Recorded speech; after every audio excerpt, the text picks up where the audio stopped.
এক বুজুর্গ ছিলেন হযরত ইবনে আকিল রাহমাতুল্লাহি আলাইহি। অত্যন্ত দারিদ্রতার জাতাকলে পিষ্ট, সব সময় সচ্ছলতার জন্য যত দোয়া করতেন সচ্ছলতারও দোয়া করতেন। উনি নিজের ঘটনা নিজে উল্লেখ করেছেন যে আমি একবার কাবাঘর তোয়াফ করছিলাম, এমতো অবস্থায় একটি হাড় খুঁজে পেলাম। হাড়টি কার?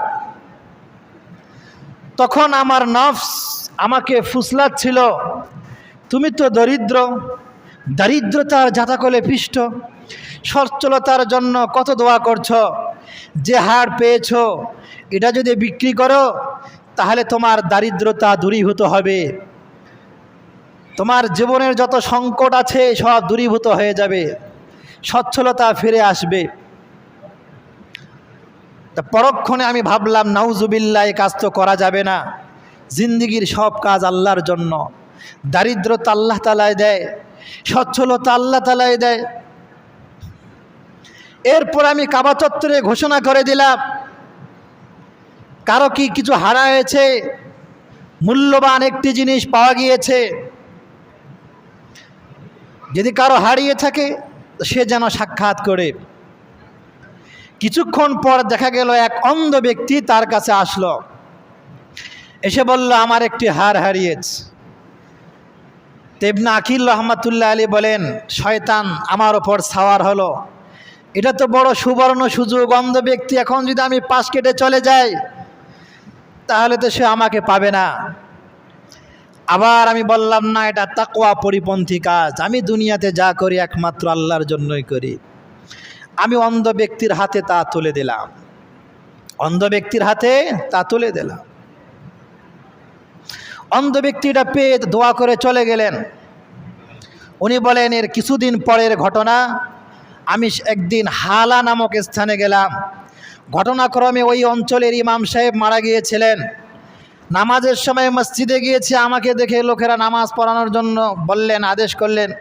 তো আমি নামাজ পড়ালাম, আমার নামাজ পড়ানো খুবই পছন্দ করলো। তার আবেদন করলেন, ইমাম সাহেব মারা গেছে, তো আপনি ইমাম হন। ইবনে আকিল রহমাতুল্লাহ আলী বলেন, যেহেতু আমার খেদমতেরও প্রয়োজন, আর্থিক সংকটে আছি, তো ভালোই হলো, ইমাম হয়ে গেলেন। তো কিছুদিন পর এলাকার লোকেরা এসে বলল, এই এলাকায় একজন বিবাহযোগ্য দিনদার পরহেজগার মেয়ে আছে, যার বাবা এই মসজিদের ইমাম ছিলেন, আমরা তাকে আপনার সঙ্গে বিবাহ দিতে চাই। তো উনি রাজি হয়ে গেলেন, বিবাহ হয়ে গেল। বিবাহের কিছুদিন পর দেখে তার স্ত্রীর গলায় একটি হার।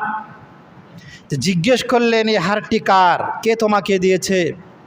তো বললেন, কারণ এটা আমার হার, আমার বাবা আমাকে দিয়েছে। তোমার বাবা কে? তো বললেন, আমার বাবা একজন আলেম ছিলেন, মসজিদের ইমাম ছিলেন, অন্ধ ব্যক্তি ছিলেন। তো বললেন, অন্ধ ব্যক্তি? হ্যাঁ, আমি তো এই হারটা মনে হয় মক্কার মাতাফে পেয়েছিলাম। তাই নাকি? তাহলে তো ঘটনা সত্য। আমার বাবা আমাকে বলেছেন যে এই হারটি হারিয়েছিল, এক পরহেজগার দিনদার আমানতদার মুখলেস ব্যক্তিটা পেয়ে আমাকে ফেরত দিয়েছে।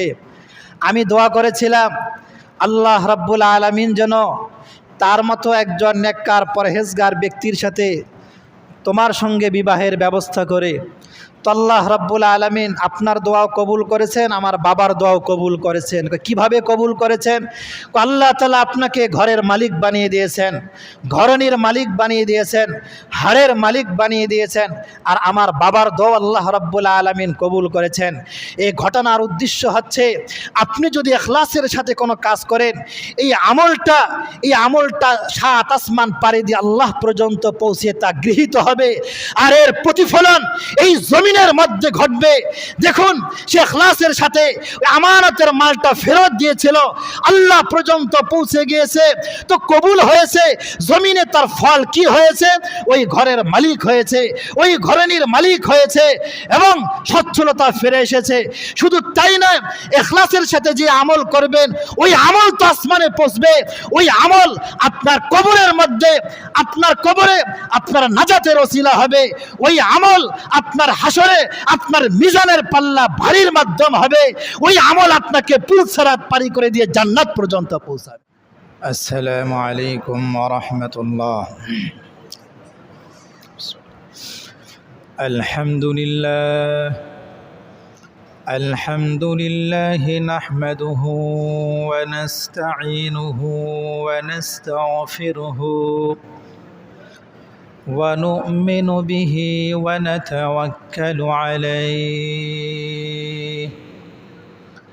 ওয়া নাউযু বিল্লাহি মিন শুরুরি আনফুসিনা ومن سيئات أعمالنا من يهده الله فلا مضل له ومن يضلله فلا هادي له ونشهد أن لا إله إلا الله وحده لا شريك له ونشهد أن سيدنا وسندنا وحبيبنا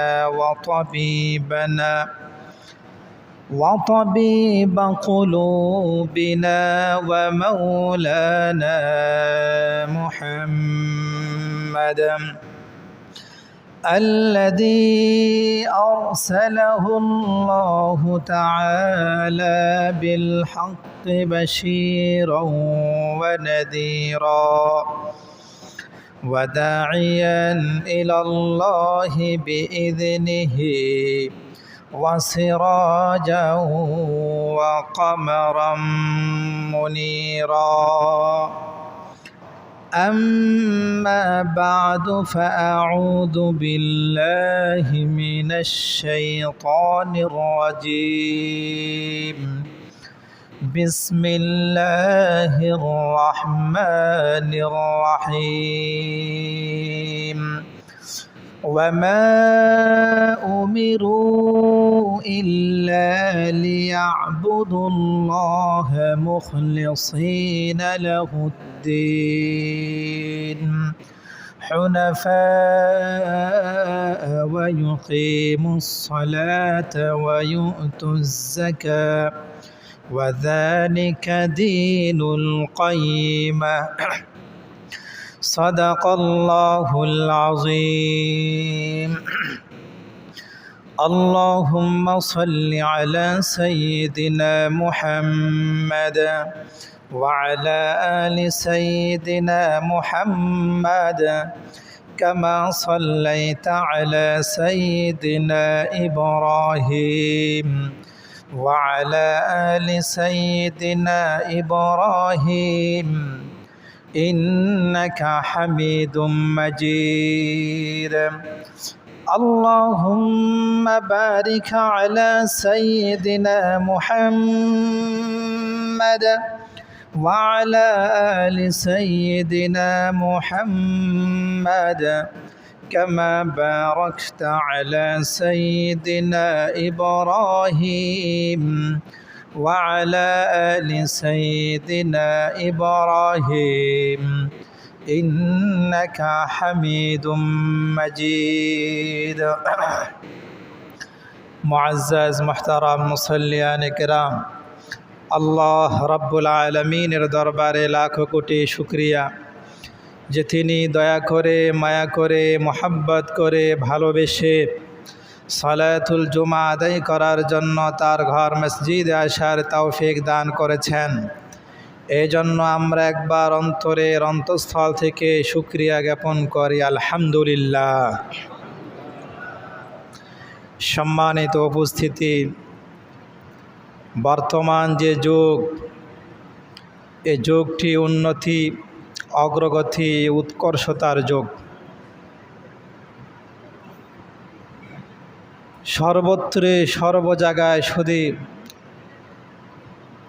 শুধু উন্নতির ছোঁয়া দেখা যায়। প্রত্যেকেই তার জায়গা থেকে কিভাবে উন্নতি করা যায় এই চিন্তা নিয়ে থাকে।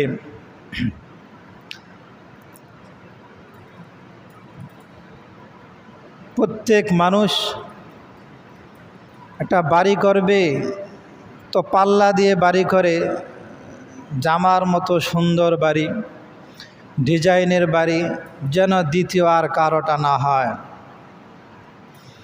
একটা গাড়ি কিনবে, এমন গাড়ি কেনার ফিকির করে যেই গাড়ি এলাকায় নাই।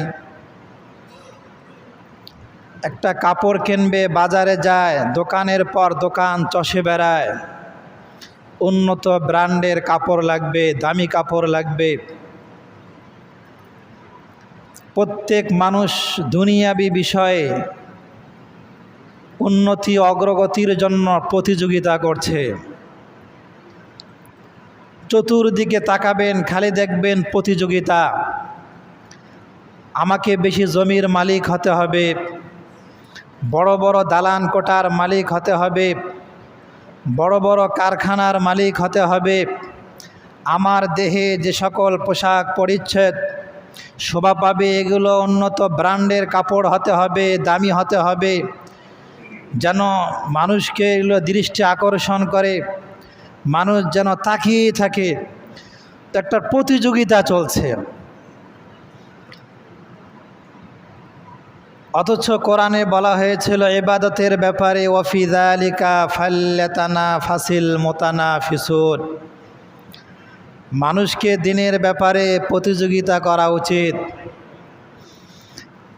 আজ আমরা চেষ্টা করি গাড়িটা যেন কোয়ালিটি সম্পন্ন হয়, কাপড় যেন কোয়ালিটি সম্পন্ন হয়, সব কিছুতে আমরা কোয়ালিটি খুঁজে বেড়াই। মানসম্মত হতে হবে, নিম্নমানের হলে হবে না। কিন্তু আমার আপনার ইবাদত কি কোয়ালিটি সম্পন্ন ইবাদত হচ্ছে? যে ইবাদতগুলো করছি ইবাদতগুলো কি মানসম্মত ইবাদত? আজ মানুষের সামনে সমাদৃত হওয়ার জন্য, গৃহীত হওয়ার জন্য আমরা চোখ ধাঁধানো বাড়ি নির্মাণ করি, চোখ ধাঁধানো গাড়ি ক্রয় করি, চোখ ধাঁধানো পোশাক পরিচ্ছদ ক্রয় করি, আরও কত কিছু। কিন্তু ইবাদত আল্লাহর দরবারে যেন গৃহীত হয়, এর জন্য কি কখনো ফিকির করেছি আজ যে নামাজটা পড়ব এটা কোয়ালিটি সম্পন্ন নামাজ হবে?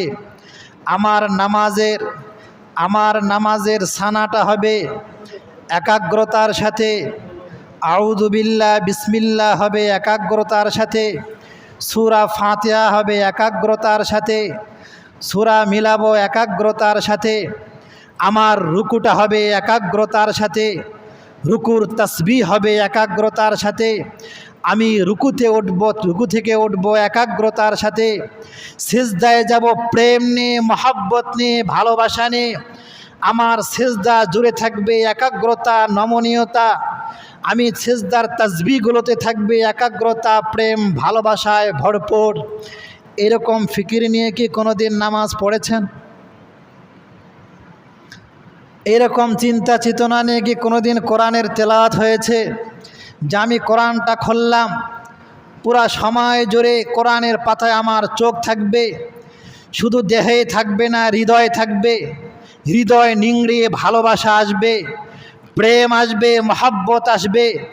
আমি যে কোরআনের আয়াতগুলো পড়েছি প্রত্যেকটা আয়াতের প্রত্যেকটা অক্ষর আমার রবের কথা, রব থেকে এসেছে। এরকম প্রেম, ভালোবাসা, একাগ্রতা নিয়ে কয়দিন আমরা কোরআন পড়েছি? আমরা নামাজে দাঁড়াই, ঘূর্ণাক্ষরও কোনো দিন এরকম মনে আসে না যে আমার এই সিজদাটা আল্লাহর জন্য হচ্ছে। একাগ্রতা বেড়ে গেছে। কয়দিন এমন হয়েছে যে সিজদায় গিয়েছি তো আল্লাহর মহব্বত এসেছে, দীর্ঘক্ষণ আমি সিজদায় দিয়ে আছি, মহব্বতের সাথে তাসবিহগুলো পাঠ করছি, দাঁড়িয়ে সূরা ফাতিহা পড়ছি তো মহব্বতের সাথে পড়ছি, আমি আমার এই তেলাওয়াত আল্লাহকে শোনাচ্ছি। এমন কি হয়? হয় না তো। তো বাজারে যাই, কতটা একাগ্রতা, কত যাচাই বাছাই করে কাপড় ক্রয় করে। একটা জমি ক্রয় করব, জমির কাগজ কত যাচাই বাছাই করি, কত অভিজ্ঞ মানুষের দ্বারা যাচাই করে নেই কাগজ ঠিক আছে কি না। দুনিয়ার জিন্দিগির সব কিছুতে যাচাই বাছাই। আর আপনি যে ইবাদতটা করতেছেন, এই ইবাদতটা কি যাচাই বাছাই করা দরকার না? যে ইবাদতটা আমার হচ্ছে কি হচ্ছে না, কোরআন তেলাওয়াত হচ্ছে কি হচ্ছে না, যে জিকির করছি এই জিকিরটা বিশুদ্ধভাবে হচ্ছে কি হচ্ছে না, এই যাচাই বাছাই তো আমরা করি না।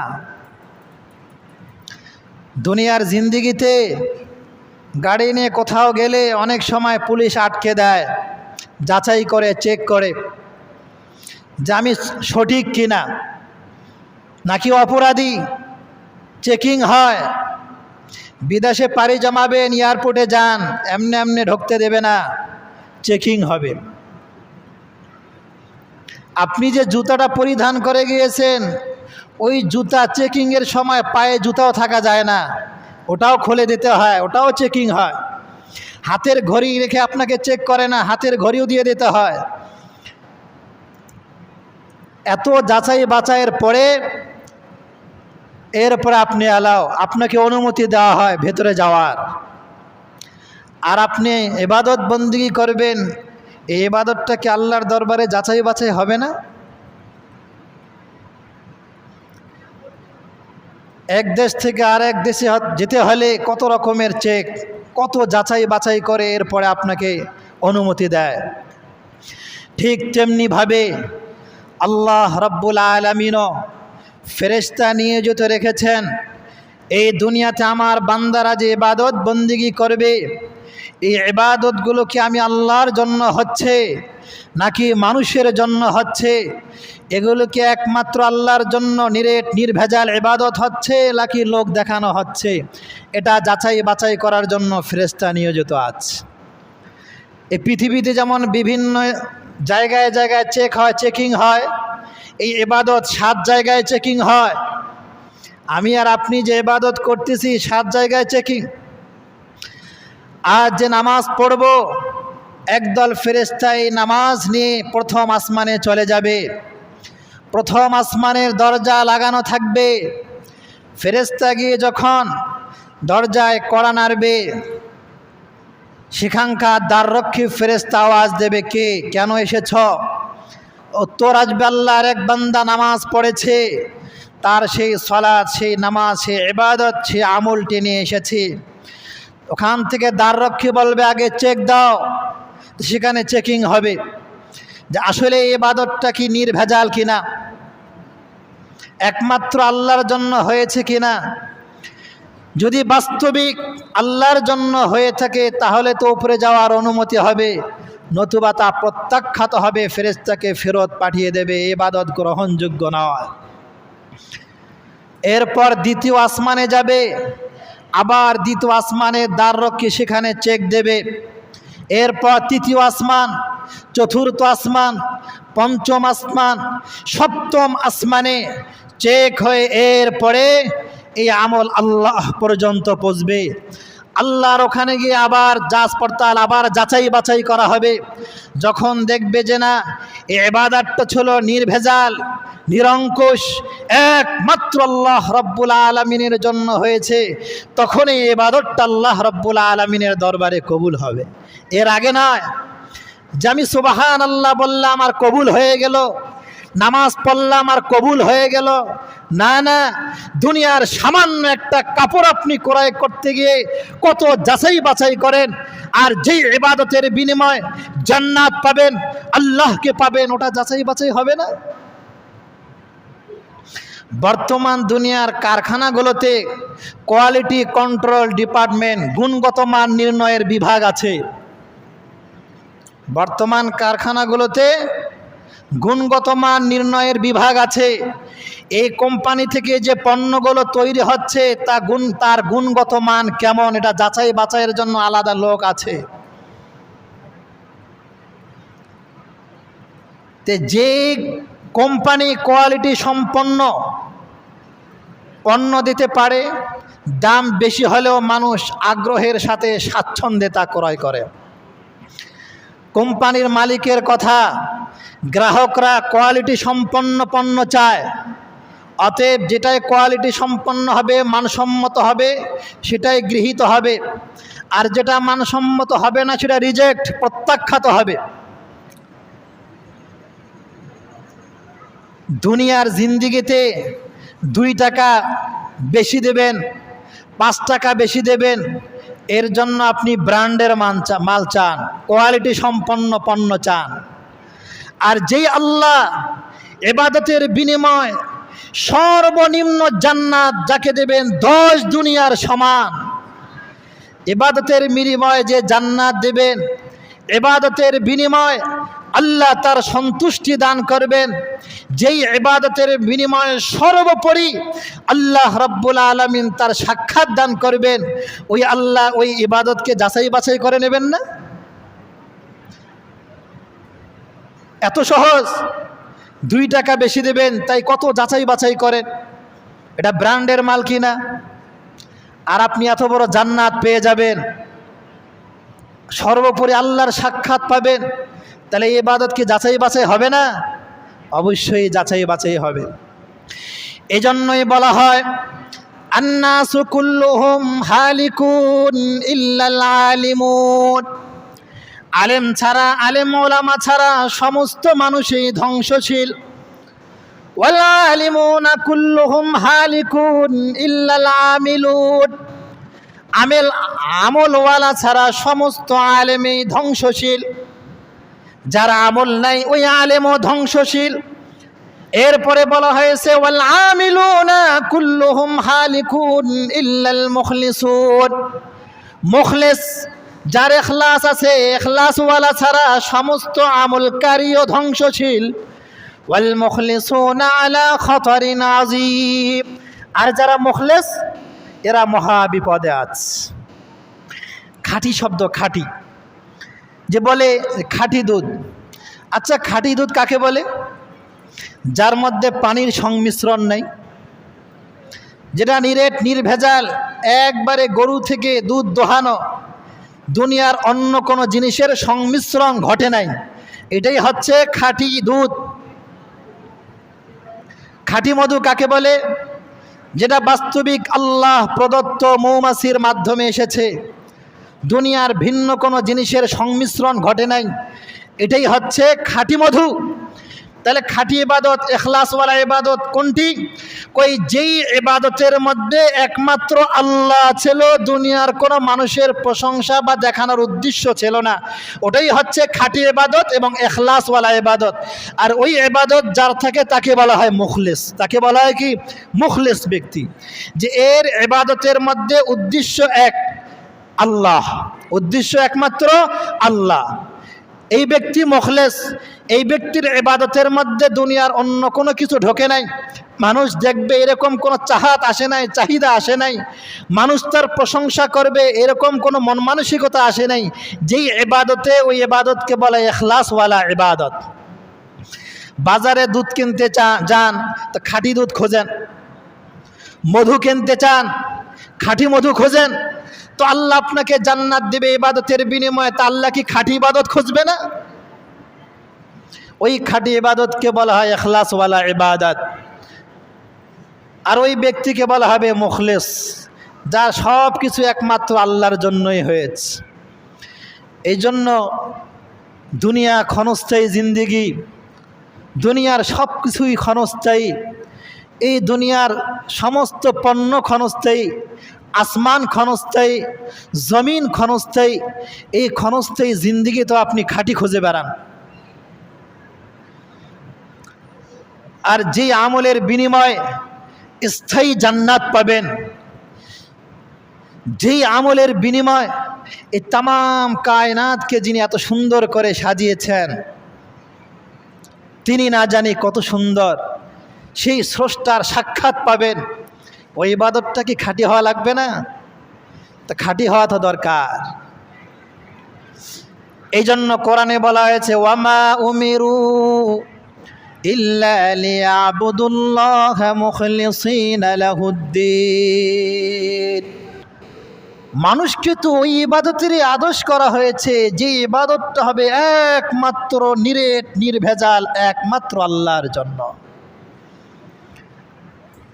তাহলে নিরঙ্কুশ, নির্ভেজাল, স্বচ্ছ, নির্মল যাতে কোনো মানুষের চাহিদার সংমিশ্রণ ঘটে নাই, মানুষ প্রশংসা করবে এমন চাহিদার সংমিশ্রণ ঘটে নাই, নিরেট নির্ভেজাল এমন ইবাদত করার আদেশ দেওয়া হয়েছে। হযরত ফকি আবুল লাইস সমরকন্দি রহমতুল্লাহ আলাইহিকে প্রশ্ন করা হয়েছিল যে হযরত মুখলিস বান্দার পরিচয় কি? মুখলিস বান্দার পরিচয় কি? তো হযরত ফকি আবুল লাইস সমরকন্দি রহমতুল্লাহ আলাইহি তাকে উত্তর করেছিলেন, আচ্ছা তুমি কি রাখাল দেখেছো? রাখাল? তো ব্যক্তি বললেন যে হ্যাঁ, আমি তো রাখাল দেখেছি। তো ফকি আবুল লাইস সমরকন্দি রহমতুল্লাহ আলাইহি বললেন, এ রাখাল যখন নামাজের সময় হয় আর বকরির পালের মাঝে গামছা বিছিয়ে নামাজে দাঁড়ায়, তখন কি রাখালের অন্তরে ঘূর্ণাক্ষরে কথাটা আসে যে বকরির পালে যত বকরি আছে সবাই আমার নামাজ দেখে প্রশংসা করবে? বা এরকম কি কামনা বা আকাঙ্ক্ষা রাখালের মনে আসে যে বকরির পালের সবাই যেন আমার প্রশংসা করে? তো ব্যক্তি উত্তর করলেন, এটা কি করে? এটা ঘূর্ণাক্ষরেও রাখালের মনে আসবে না যে বকরির পাল আমার নামাজ দেখে আমার প্রশংসা করবে। তা ফকি আবুল লাইস সমরকন্দি রহমতুল্লাহ বলেন, এটাই হচ্ছে ইখলাস এবং মুখলিস ব্যক্তির পরিচয়। মুখলিস ব্যক্তি পৃথিবীতে হাজার মানুষের মাঝে দাঁড়িয়ে নামাজ পড়বে, ঘূর্ণাক্ষরেও তার মনে আসবে না আশপাশের লোকগুলো আমার প্রশংসা করবে, ঘূর্ণাক্ষরেও তার মনে আসবে না আশপাশের লোকগুলো আমাকে দেখতেছে, আমার ইবাদতটা কেমন। যদি এমন হয় তাহলে মনে করবে যে মুখলিস ব্যক্তি। এটাই মুখলিস ব্যক্তির পরিচয়, যে হাজার মানুষের মাঝে ইবাদত আমি করছি, কারো প্রতি আমার পরোয়া নাই, ভ্রুক্ষেপ নাই, কে কি বলে, কে প্রশংসা করে আর না করে ঘূর্ণাক্ষরে আমার মনে আসে না, কারণ আমি তো আল্লাহর সামনে দাঁড়িয়ে আল্লাহর সামনে আমি প্রেম নিবেদন করছি। এই হচ্ছে মুখলিস ব্যক্তির পরিচয়। এই জন্য ইবাদত মানসম্মত হওয়া দরকার। সব কিছুতে আজ লোক দেখানো মনোভাব, এই মনোভাবটা আমাদের সবার মধ্যে। প্রতিযোগিতা চলছে। কিসের প্রতিযোগিতা? লোক দেখানোর প্রতিযোগিতা। নিজেকে সুন্দরভাবে সাজাচ্ছে, ইবাদতকে বাহ্যিকভাবে সুন্দরভাবে দেখাচ্ছে, কিন্তু ইখলাসের সাথে করা, একাগ্রতার সাথে করা, একমাত্র আল্লাহর জন্য যেন হয়, এই প্রতিযোগিতা আজ আমাদের মধ্যে নাই। এই জন্য সমস্ত ইবাদত আজ প্রত্যাখ্যাত হচ্ছে। আল্লাহর দরবারে সমস্ত ইবাদত আজ উপেক্ষিত, কোনোটাই আল্লাহর দরবারে গৃহীত হচ্ছে না, কবুল হচ্ছে না। এই জন্য দুনিয়ার জিন্দিগিতে যা করব একমাত্র আল্লাহর জন্য করব। সব কিছু খাঁটি খুঁজি, নির্ভেজাল খুঁজি। তো যেই রব আপনাকে সৃষ্টি করেছেন, আপনাকে ইবাদতের দায়িত্ব দিয়েছেন, আপনার উপর চাপিয়ে দিয়েছেন ইবাদত, ওয়ামা খালাকতুল জিন্না ওয়াল ইনসা ইল্লা লিয়াবুদুন, আমি মানুষকে সৃষ্টি করেছি, জিন জাতিকে সৃষ্টি করেছি একমাত্র আমার ইবাদতের জন্য। তার সৃষ্টির মূল উদ্দেশ্য ইবাদত। তো সেই মানুষ মূল উদ্দেশ্য ছেড়ে দিয়ে ভিন্ন পথে চলছে, আবার ওই ইবাদতে আসলেও উদ্দেশ্য ভিন্ন হচ্ছে, আল্লাহর না হয়ে মানুষের জন্য হচ্ছে, লোক দেখানো হচ্ছে, আল্লাহর জন্য হচ্ছে না। এই জন্য নিজের জীবনের উদ্দেশ্যকে ঘোরাতে হবে। আসুন ইবাদতকে মানসম্মত করি, মানসম্মত ইবাদত করি, কোয়ালিটি সম্পন্ন ইবাদত করি। যখন ইবাদতে আসব, মনকে, হৃদয়কে সমস্ত জিনিস থেকে ফারেক করে এনে একমাত্র আল্লাহর জন্য দেব, তাহলে এটা ইবাদত হবে, নতুবা ইবাদত হবে না। এই জন্য জিন্দিগির সমস্ত কাজ একমাত্র আল্লাহর জন্য। এক বুজুর্গ ছিলেন হযরত ইবনে আকিল রহমাতুল্লাহি আলাইহি, অত্যন্ত দরিদ্র, দারিদ্রতার জাতাকলে পিষ্ট, সব সময় সচ্ছলতার জন্য যত দোয়া করতেন সচ্ছলতারও দোয়া করতেন। উনি নিজের ঘটনা নিজে উল্লেখ করেছেন যে আমি একবার কাবাঘর তোয়াফ করছিলাম, এমতো অবস্থায় একটি হাড় খুঁজে পেলাম।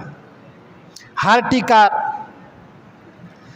তখন আমার নফস আমাকে ফুসলাচ্ছিল, তুমি তো দরিদ্র, দারিদ্রতার জাতাকলে পৃষ্ঠ, সচ্ছলতার জন্য কত দোয়া করছ, যে হাড় পেয়েছ এটা যদি বিক্রি করো তাহলে তোমার দারিদ্রতা দূরীভূত হবে, তোমার জীবনের যত সংকট আছে সব দূরীভূত হয়ে যাবে, সচ্ছলতা ফিরে আসবে। তা পরক্ষণে আমি ভাবলাম, নাউজুবিল্লাহ, এই কাজ তো করা যাবে না। জিন্দিগির সব কাজ আল্লাহর জন্য। দারিদ্রতা আল্লাহ তাআলাই দেয়, সচ্ছলতা আল্লাহ তাআলাই দেয়। এরপর আমি কাবা চত্বরে ঘোষণা করে দিলাম, কারো কি কিছু হারা হয়েছে, মূল্যবান একটি জিনিস পাওয়া গিয়েছে, যদি কারো হারিয়ে থাকে সে যেন সাক্ষাৎ করে। কিছুক্ষণ পর দেখা গেল এক অন্ধ ব্যক্তি তার কাছে আসলো, এসে বলল, আমার একটি হার হারিয়েছে। ইবনে আকিল রহমাতুল্লাহ আলী বলেন, শয়তান আমার ওপর সাওয়ার হলো, এটা তো বড় সুবর্ণ সুযোগ, অন্ধ ব্যক্তি এখন যদি আমি পাশ কেটে চলে যাই তাহলে তো সে আমাকে পাবে না। আবার আমি বললাম, না, এটা তাকওয়া পরিপন্থী কাজ, আমি দুনিয়াতে যা করি একমাত্র আল্লাহর জন্যই করি। আমি অন্ধ ব্যক্তির হাতে তা তুলে দিলাম, অন্ধ ব্যক্তির হাতে তা তুলে দিলাম। অন্ধ ব্যক্তিটা পেয়ে দোয়া করে চলে গেলেন। উনি বলেন, এর কিছুদিন পরের ঘটনা, আমি একদিন হালা নামক স্থানে গেলাম। ঘটনাক্রমে ওই অঞ্চলের ইমাম সাহেব মারা গিয়েছিলেন। নামাজের সময় মসজিদে গিয়েছি, আমাকে দেখে লোকেরা নামাজ পড়ানোর জন্য বললেন, আদেশ করলেন। তো আমি নামাজ পড়ালাম, আমার নামাজ পড়ানো খুবই পছন্দ করলো।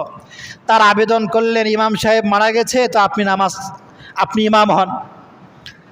ইবনে আকিল রহমাতুল্লাহ আলী বলেন, যেহেতু আমার খেদমতেরও প্রয়োজন, আর্থিক সংকটে আছি, তো ভালোই হলো, ইমাম হয়ে গেলেন। তো কিছুদিন পর এলাকার লোকেরা এসে বলল, এই এলাকায় একজন বিবাহযোগ্য দিনদার পরহেজগার মেয়ে আছে, যার বাবা এই মসজিদের ইমাম ছিলেন, আমরা তাকে আপনার সঙ্গে বিবাহ দিতে চাই। তো উনি রাজি হয়ে গেলেন, বিবাহ হয়ে গেল। বিবাহের কিছুদিন পর দেখে তার স্ত্রীর গলায় একটি হার। জিজ্ঞেস করলেন, এই হারটি কার, কে তোমাকে দিয়েছে? তো বললেন, কারণ এটা আমার হার, আমার বাবা আমাকে দিয়েছে। তোমার বাবা কে? তো বললেন, আমার বাবা একজন আলেম ছিলেন, মসজিদের ইমাম ছিলেন, অন্ধ ব্যক্তি ছিলেন। তো বললেন, অন্ধ ব্যক্তি? হ্যাঁ, আমি তো এই হারটা মনে হয় মক্কার মাতাফে পেয়েছিলাম। তাই নাকি? তাহলে তো ঘটনা সত্য। আমার বাবা আমাকে বলেছেন যে এই হারটি হারিয়েছিল, এক পরহেজগার দিনদার আমানতদার মুখলেস ব্যক্তিটা পেয়ে আমাকে ফেরত দিয়েছে। আমি দোয়া করেছিলাম আল্লাহ রাব্বুল আলামিন যেন তার মতো একজন নেককার পরহেজগার ব্যক্তির সাথে তোমার সঙ্গে বিবাহের ব্যবস্থা করে। তো আল্লাহ রাব্বুল আলামিন আপনার দোয়াও কবুল করেছেন, আমার বাবার দোয়াও কবুল করেছেন। কিভাবে কবুল করেছেন? আল্লাহ তাআলা আপনাকে ঘরের মালিক বানিয়ে দিয়েছেন, ঘরণীর মালিক বানিয়ে দিয়েছেন, হাড়ের মালিক বানিয়ে দিয়েছেন, আর আমার বাবার দোয়া আল্লাহ রাব্বুল আলামিন কবুল করেছেন। এই ঘটনার উদ্দেশ্য হচ্ছে, আপনি যদি ইখলাসের সাথে কোনো কাজ করেন, এই আমলটা সাত আসমান পাড়ি দিয়ে আল্লাহ পর্যন্ত পৌঁছে তা গৃহীত হবে, আর এর প্রতিফলন এই জমিনের মধ্যে ঘটবে। দেখুন, সে ইখলাসের সাথে আমানতের মালটা ফেরত দিয়েছিল, আল্লাহ পর্যন্ত পৌঁছে গিয়েছে, তো কবুল হয়েছে। জমিনে তার ফল কি হয়েছে? ওই ঘরের মালিক হয়েছে, ওই ঘরণীর মালিক হয়েছে, এবং সচ্ছলতা ফিরে এসেছে। শুধু তাই নয়, ইখলাসের সাথে যে আমল করবেন, ওই আমল তো আসমানে পৌঁছবে। ওই আমল আপনার কবরের মধ্যে, আপনার কবরে আপনার নাজাতের ওসিলা হবে। ওই আমল আপনার হাসরে আপনার মিজানের পাল্লা ভারীর মাধ্যম হবে। ওই আমল আপনাকে পুলসরাত পারি করে দিয়ে জান্নাত পর্যন্ত পৌঁছাবে। কিন্তু শর্ত হলো ইখলাস থাকতে হবে। ইখলাস না হলে ওই আমল মূল্যযোগ্য হবে না, আল্লাহর দরবারে মূল্যায়িত হবে না। এই জন্য জিন্দেগির আমল যতটুকুই করেন, এটাকে যদি মূল্যায়িত করতে হয় তো ইখলাস আনেন। গত জুমায় বলেছিলাম, হীরা যদিও ছোট কিন্তু এর দাম কিন্তু অনেক, সকলের কাছে পাওয়া যায় না। আর রসুলও বলেছে আখলিস দীনাকা ইয়াকফিকাল আমালুল কলিল, তুমি তোমার দিনকে খাঁটি করো, খাঁটি ইখলাস সম্পন্ন করো। কাল কিয়ামতের ময়দানে মুসিবতের দিনে কোটি কোটি আমল তোমার লাগবে না। ইয়াকফিকাল আমালুল কলিল, সামান্য আমল ইখলাস সম্পন্ন হলে এটা তোমার নাজাতের জন্য যথেষ্ট হয়ে যাবে, তোমার মুক্তির জন্য যথেষ্ট হয়ে যাবে। তাই আসুন আমলকে খাঁটি করি। যতক্ষণ ইবাদতে থাকবো তো আল্লাহর জন্যই করব, আল্লাহর স্মরণেই থাকবে। দুনিয়ার কোনো মানুষের প্রশংসা কুড়ানোর জন্য কোনো ইবাদত করব না, করব তো ইনশাআল্লাহ। আল্লাহ রাব্বুল আলামিন আমাদেরকে কথাগুলো ভালোভাবে বোঝা উপলব্ধি করার তৌফিক দান করেন।